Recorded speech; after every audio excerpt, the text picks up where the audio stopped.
after lunch, huh? Glucose levels high, insulin levels high, tiredness seeping in. But thank you for having me. Look, we've all gotten too comfortable being comfortable. I think this has been one of the unfortunate consequences of our evolution as human beings over the last many, many decades and millennia. We live in environments where we're protected by meters of steel and iron and glass. Our food is adulterated with chemicals and hormones and pesticides, and then to try and make it better, or we think it's better, we then sterilize the crap out of it with water, etc., and think that we're eating something healthy. Clean air, clean water, these are not luxuries anymore. We're just not attainable. All of us living in Mumbai for the first time this winter have experienced it ourselves. And so as a physician, I just got fed up for this for my patients. As a young father, I got fed up for this for my children. I didn't want to live in a world where we've become so connected by technology that we've become completely disconnected from our biology, where whilst at one end of the spectrum, our life expectancy, the number of years that we're living, is getting longer and longer and longer.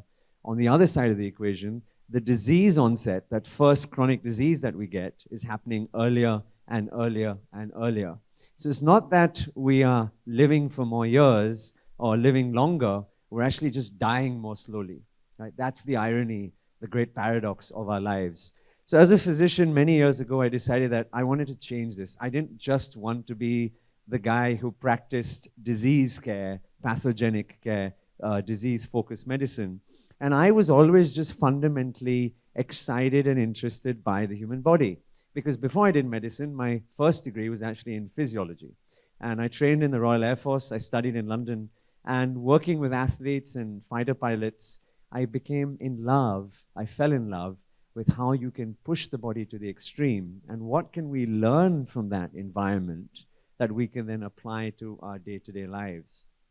So I set off on this journey of doing many, many different expeditions and many different things. I was very fortunate. I led an expedition to Mount Everest. I got to spend some time in the Arctic. I spent time working at NASA on the human spaceflight program, looking after astronauts, and many, many more things, which were the subject of my book, and I'm sure we're going to talk some of it today as well.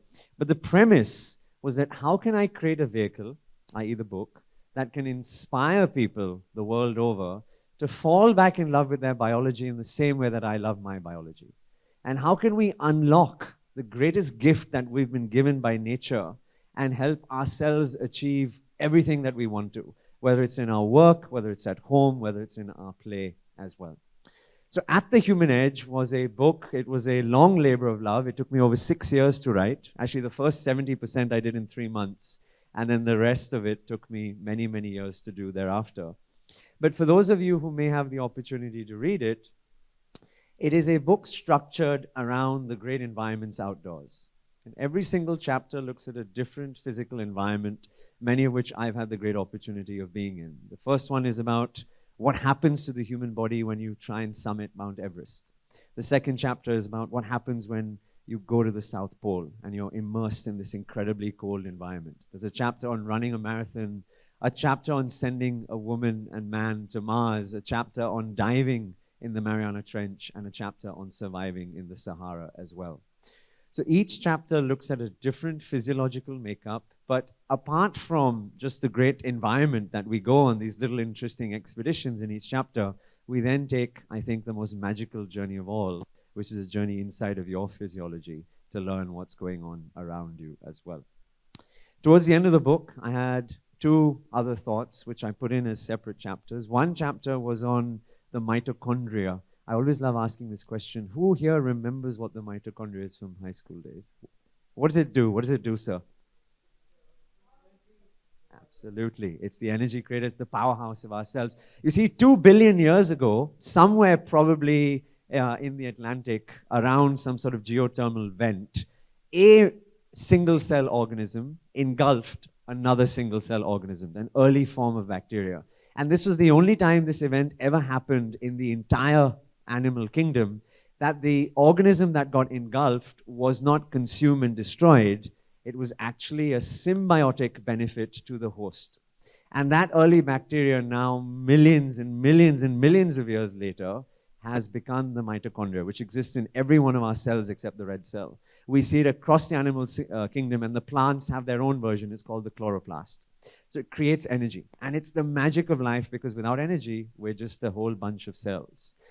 So I dedicated the penultimate chapter to mitochondria because it's not just interesting in the world that I play in, which is with high-performing athletes and astronauts and mountain climbers, etc. It is equally important in the world which is relevant to all of us, which is corporate athletes and the workplace world of individuals who want to push their bodies to extreme when it comes to working performance at the workplace as well.